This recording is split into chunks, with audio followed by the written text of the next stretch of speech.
Carrión.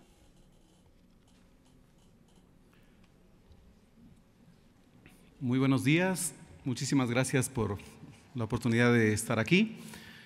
Y en buena hora que algunos datos que voy a mostrar acá coinciden con la opinión de nuestra colega, de la colega que me presidió en la palabra. Digo en buena hora porque significa que podría haber consistencia entre la opinión de un buen grupo de niñas, niños y adolescentes y las cifras. Es importantísimo y digamos, voy a pasar muy brevemente las primeras láminas porque incluso en la lectura previa que se hizo ya se hizo mención casi expresa a lo que voy a decir en las primeras láminas, pero por supuesto que estamos de acuerdo como Consejo ahora de Igualdad Intergeneracional a partir de la aprobación de la Ley de Consejos Nacionales para la Igualdad, pero que recoge toda la trayectoria de trabajo del Consejo Nacional de la Niñez y la Adolescencia, digo en pleno acuerdo en el sentido de la reforma planteada con la edad mínima para contraer matrimonio. Y esto tiene quizá dos razones, las pongo en orden de menor a mayor importancia.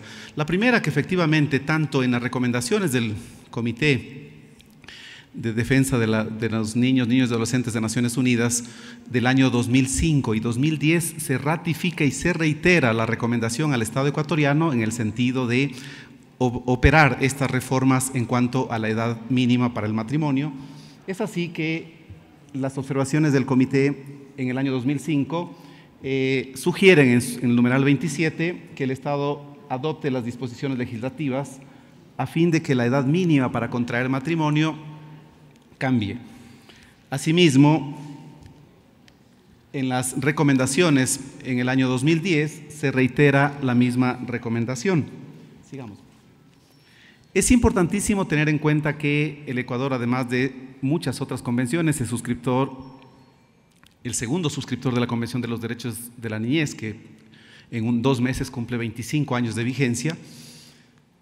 Digo, pero no solamente eso, sino que en la Convención se menciona que se considera niño o niña a toda aquella persona menor de 18 años y por lo tanto es importantísimo porque eso es muy consistente con la Convención sobre la eliminación de todas las formas de discriminación contra la mujer del 1980, en el sentido de que dice esta última convención citada, no tendrán ningún efecto jurídico los matrimonios de niños o entre niños. Sigamos, por favor. Pero estas finalmente, digo, si bien son razones muy importantes, hay otras razones que son mucho más de fondo, digamos, de peso, en el sentido de que podrían, además, digamos, del incumplimiento a estas recomendaciones, afectan directamente a la población a la que estamos tratando de proteger, que es, en este caso, nuestras niñas y nuestros niños. Y es así que el matrimonio, de acuerdo con algunos estudios, en este caso de UNICEF, tiene implicaciones físicas, especialmente en el embarazo y parto prematuros, y representan un altísimo riesgo en la mortalidad materna y neonatal del chico que es del embarazo. Las muertes relacionadas con el embarazo son la principal causa de mortalidad en nuestras adolescentes entre 15 y 19 años. Las adolescentes menores de 15 años tienen 5 veces más probabilidad de morir que una mujer de más de 20 años.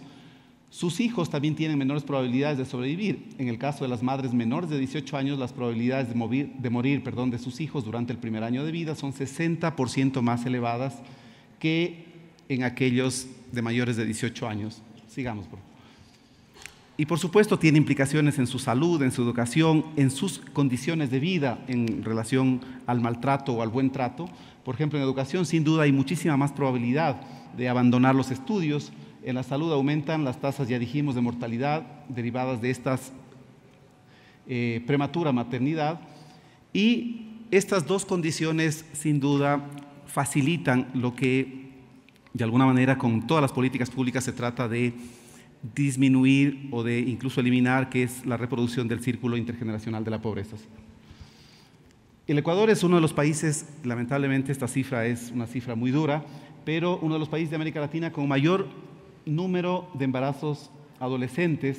Una de cada 5 mujeres de entre 15 y 19 años ya es madre, una de cada 20 entre 12 y 14 años, son datos, digo, duros, y en total se registran más de 100,000 madres adolescentes y de este grupo solamente el 22% asiste al sistema educativo, este es un dato muy importante, en relación al 81.4% de adolescentes que asisten, digamos que no son madres y que sí asisten al sistema educativo.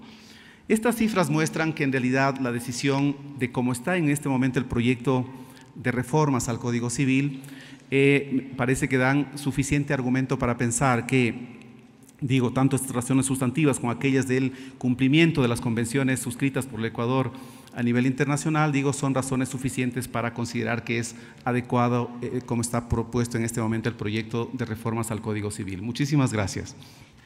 Esa era la intervención de Francisco